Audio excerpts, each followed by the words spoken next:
The experience of the ordinary, watching acts as simple as making breakfast, proves to be unbearable. Ultimately, Emily asks, do any human beings ever realize life while they live it? I couldn't help but think of our town while reading David Camp's The Day Before.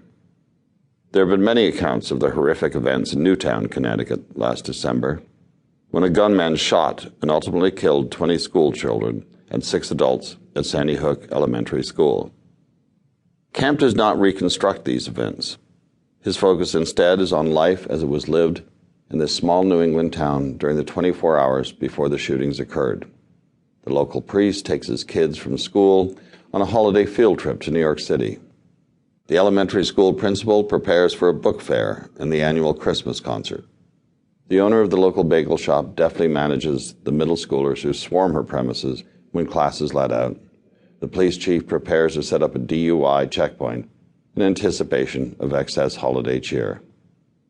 In an extraordinary feat of reporting and writing, Camp follows these men and women from the morning of the day before the shooting right up until the moment when the gunman enters the school and changes Newtown forever.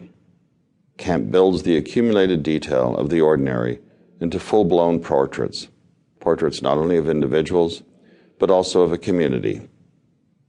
I'm tempted to add the words like any other because what emerges from Camp's story is something that's both specific and universal.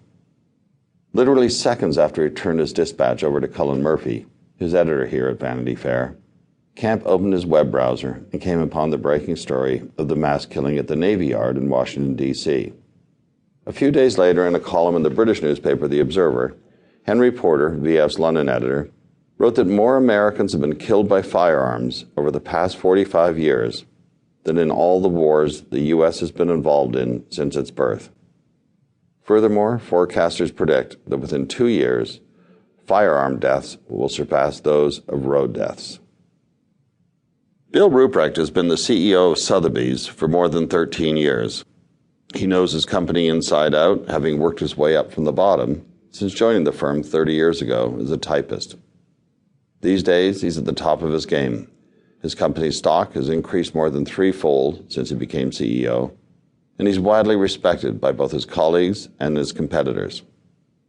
Dan Loeb is a 51-year-old hedge fund investor with no discernible management experience, but with a long track record of taking large stakes in small companies, and sometimes not so small companies, and using those stakes to push changes at the top that will benefit him. In early October, after buying a 9.3% stake in Sotheby's, making his firm the largest shareholder, he issued a public letter addressed to Ruprecht that was as offensive to the CEO as it was to fans of the English language. After a long harangue complaining about the company's growth and its general leadership, he got personal, going on about Ruprecht's salary, the number of shares he holds in Sotheby's, his expense account, and so forth. As William D. Cohen details in Little Big Man, Loeb has made quite a name for himself with this tactic, which he honed years ago, terrorizing the heads of penny stock companies. But as his hedge fund has gotten bigger, so have his ambitions.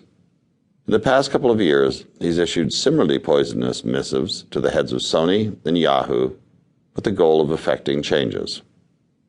Hedge fund managers say that throwing their weight around is good for American capitalism. Their argument is that in our shareholder culture, no one generally owns enough of a company to serve as a check on corporate executives who may end up running the company for themselves. The hedge funds, with their enormous investments, say they represent not only themselves, but also the other investors by serving as that check.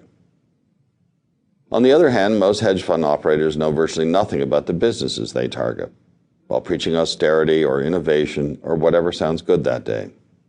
As George Clooney so eloquently pointed out, Loeb had absolutely nothing to add to Sony when he bought more than $1 billion worth of the entertainment giant's stock last summer and coyly demanded a seat on the board. It turned out that the company was too big for him to push around, and Loeb, slightly injured, left the playing field for the time being.